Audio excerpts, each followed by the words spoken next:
Hey friends, Tommy with Studio Sense here. Hope you're having a great day so far, and I'm really happy that you stopped by to check out today's video. We're talking about addiction as it relates to fragrance and the smell of fragrance. If you've ever purchased a fragrance or a cologne based solely on what it smells like, and isn't that the biggest reason that we buy something, then you already know what this video is about, because it's about fragrance that you just can't get enough of. You've heard the phrase, I couldn't get my nose off the fragrance.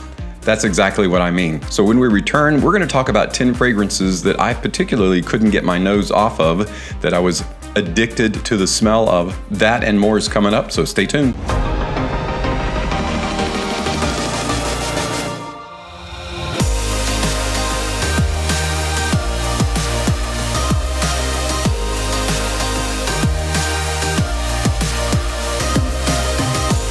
Heard that phrase, I was addicted to that smell, or I was addicted to the way that that smelled, or the way that it smelled on me, or I was addicted to that smell on another person. That's the kind of addiction that we're talking about. Something that just smells so compelling, so good, that you just wanted more and more, or you couldn't get enough of it. There are fragrances that are still very much like that in my collection, and basically this is the short list. Guys, you should have seen my area last night. I had about 30 different bottles out, and I was like, but what about this one? But what about this one? And I had all these memories coming back about when I first smelled them. So let's take a look at my short list of 10 fragrances that I'm addicted to or was addicted to the smell of, and kind of compare it with your own. See if you felt that way about this fragrance, or maybe it'll bring to mind fragrances that you have felt that way about or still feel that way about. Now, the cool thing about today's video, at least to me and hopefully to you too, is that we're not going to be talking about fragrance notes or diving into scent profiles or anything like that. We're just basically covering why a fragrance smells addictive and what addictive qualities about a fragrance that I really enjoyed, or what I was doing at the time that really compelled me to buy it or purchase it. Most of these are fairly recent, not that long ago, but this one is by Christian Dior. It is Sauvage Elixir. What a deep, intense fragrance this is on many levels. Not only does it have a deeply resonating open that is just unlike anything else you've ever smelled, but as it dries down, it just gets deeper into those like licorice, amber, deep, dark notes. There are so many addictive qualities about Sauvage Elixir, and that's really what compelled me to try it and to buy it. I knew that I would like it, but I didn't know that I would fall in love with the scent profile. And guys, this is one of the best cold weather, cool weather fragrances. Great fall-oriented fragrance on multiple levels, but you have to be careful about how many sprays. It's pretty powerful. The next fragrance that I feel still has addictive qualities about it that I really enjoy is by Viktor and Rolf, and it is Spicebomb Extreme. I'll never forget when I first smelled this. I was standing in Sephora. This was pre-COVID, when they would actually grab a small like 5 ml and fill it full of a sample, or whatever size it was. It was relatively small, but still enough to wear on several occasions. The sales attendant girl filled up the sample and gave it to me. I wore it and was just immediately addicted to the deep, rich, spicy tobacco, the spicy fireworks that are going off in Spicebomb Extreme. Regardless of where you are in your fragrance journey, you gotta give Spicebomb Extreme a try, especially for fall weather, cool weather. It is addictive, and the people that will smell it on you will find that to be the case as well. Now, often on my channel, I talk about date night fragrances, and the reason date night fragrances are so popular is because of their compelling aroma.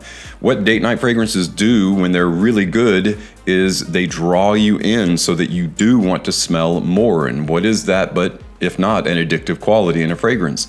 And one that I find supremely addictive is the One Luminous Night by Dolce & Gabbana. This is one of the limited edition, the One Flankers, and to me, I think it stands out as the best, or at least one of the best, of the triad of ones that are supremely good. This one is a dark, rich, luminous experience that is really hard to get your nose off of. I wore it the other day. My wife really, really likes this on me. Everyone actually in my family that smelled this on me commented how good, how alluring it really is. This one doesn't matter the occasion, but mostly nighttime wear, just like it's in the title of the fragrance, is supremely addictive. Now this next fragrance that I found addictive smells like a very popular, more expensive fragrance that actually was out before this. It is by Rocus. It is Rocus Moustache the Eau de Parfum. Now this smells very similar to YSL, Yves Saint Laurent's Tuxedo. There's something about this though that I can't get my nose off of. When I first smelled this, I was actually over at Ash of Jensen's house and it was sitting out on the counter and we were talking about fragrances. I just grabbed it up and I smelled it and instantly I was like, I gotta get this. Where did you get it? It was like, oh, you know, he told me where he got it. Later that evening I went home and then I ordered it and never regretted it. Wear it very frequently. It's a fantastic, compelling fellow of a fragrance, and as a cologne, it's really hard to get more compelling than this in terms of the chypre type scent profile that it boasts is very unique and very similar to Tuxedo. It's a more expensive member of the fragrant family.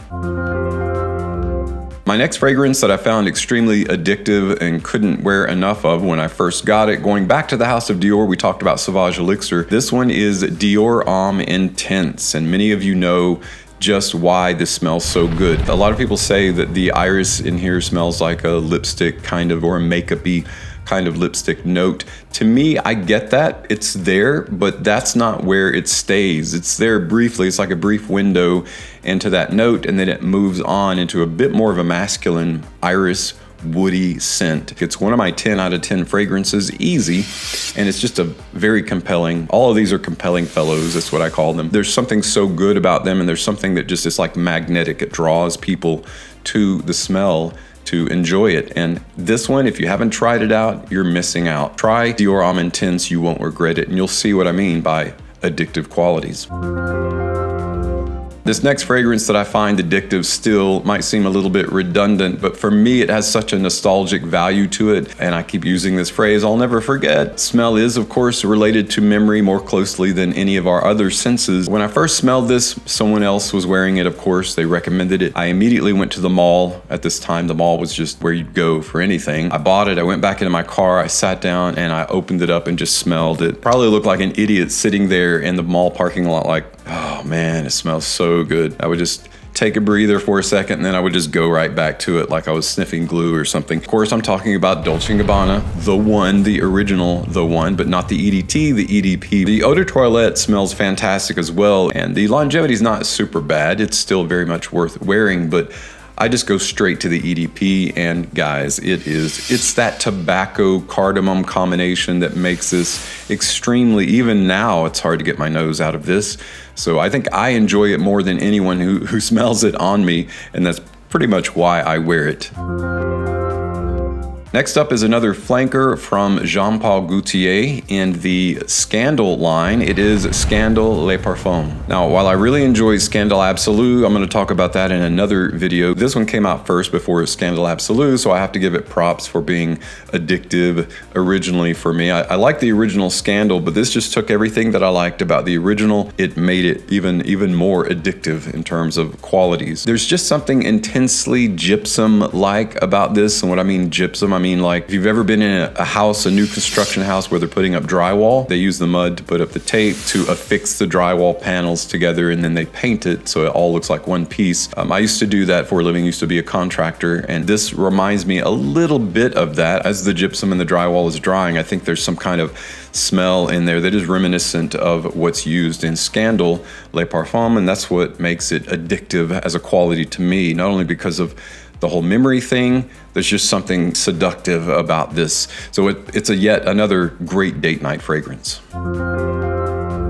You'll notice that a lot of these fragrances have similarities, and that's kind of telling regarding my addiction. What I find addictive is sometimes a little bit sweeter things are a little bit more compelling to me and that I can't get my nose out of, and that is the case for this one. It is another flanker by Azzaro. It's the Most Wanted Parfum. Just takes everything that is popular about Wanted by Night and The Most Wanted, the Gourmand, and it fuses those together. So that's, to me, The best way to describe this is Wanted by Night and The Most Wanted fused together is The Most Wanted Parfum. It takes that very intense, resonant bourbon vanilla, nutty, kind of a burnt wood accord and just intensifies it even more and makes it much more long lasting. And that's what I really enjoy about this just as a fragrance. But in terms of addictive quality, getting your nose out of, it's just really hard. To me right now, it's the best version of anything Wanted, period, is the Parfum. It's kind of the ultimate. It's the latest and last flanker to date. Represents to me the best of Azzaro's Wanted line. My next fragrance that I find addictive, it's really hard to get my nose out of. I'm probably gonna get some raised eyebrows for this, and that's okay. I'm right there with you. I completely understand, but I still love it. And to me, it's the best flanker in the line in terms of representing the original.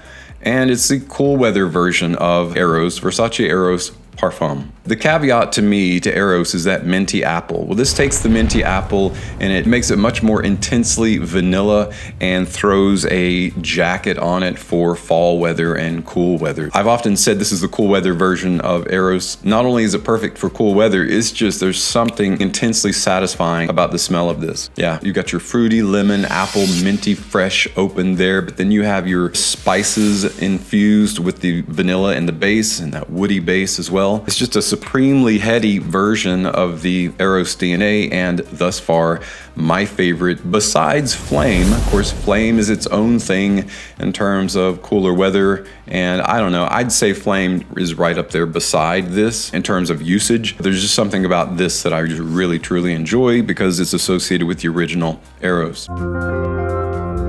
The next fragrance I find extremely addictive. You could really take any in this particular line and say that there are addictive qualities about them, and this is probably the youngest in this list.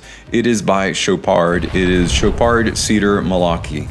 This came out not that long ago. I've truly enjoyed wearing this, and I've discovered that it makes a fantastic fall fragrance. Cedar, of course, it's a woody note. There's something aromatically addictive about this particular smell and this particular Malaki because you can smell the whole Malaki association, but the addition of that rich aromatic cedar note is just fantastic to me. Wearing it today, actually, it's a great fall wear, even though you would think that it would be a warmer weather fragrance, is perfect for fall. Well, that's it, guys, for my short list of fragrances that I find addictive. That's just 10 out of hundreds that it's really hard to get my nose off of. But I want to hear about you guys. Now that you've taken the time to listen to me go on and on about my addictive fragrances that I really enjoy, the certain ones, certain flankers, let me know which ones you find truly addictive, whether they're out of this list or they're ones that weren't mentioned today. Share those with us in the comments below. Guys, thanks so much for stopping by my channel and checking things out. Speaking of which, thank you so much for your continued support on my channel. Looking forward to getting that growth up there. And coming up real soon, going to start some giveaways and be doing those on a more regular basis. So hopefully it will enable you to maybe recommend this channel to your friends and say, hey, you might get a free bottle of fragrance out of it. You never know. It's just a way of me giving back and saying thank you so much for supporting me on my channel. I'm Tommy with Studio Sense, and I'll see you tomorrow with another video review.